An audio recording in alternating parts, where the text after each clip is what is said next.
breaking news out of South Korea. Officials are now saying at least 146 people have been killed after a stampede in the capital, Seoul. It happened as thousands of people poured into a popular downtown area for the first no-mask Halloween event since the pandemic.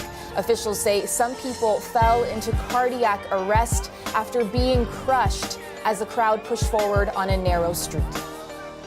CBC's Neil Herland is tracking the latest on this developing story for us. Neil, what more are you learning?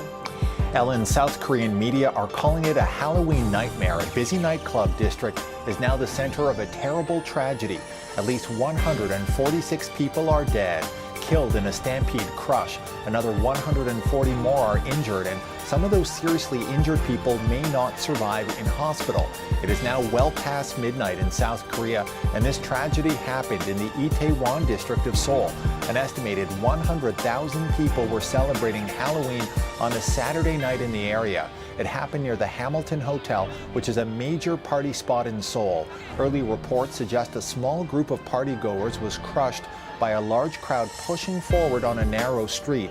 But as victims started to fall to the ground, the mass of the crowd pushed more people down, humans tumbling one on top of another like a series of dominoes. This was the biggest gathering of people since the recent lifting of COVID pandemic restrictions, a night many young people were anticipating.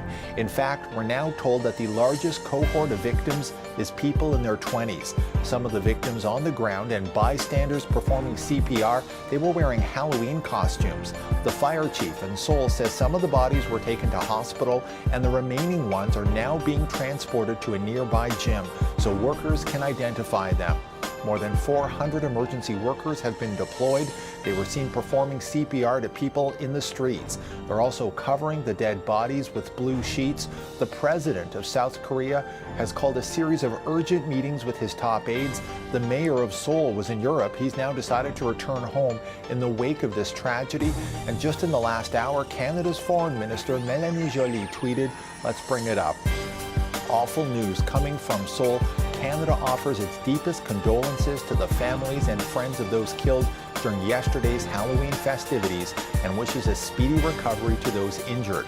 To our friends in South Korea, we stand with you during this difficult time. Ellen.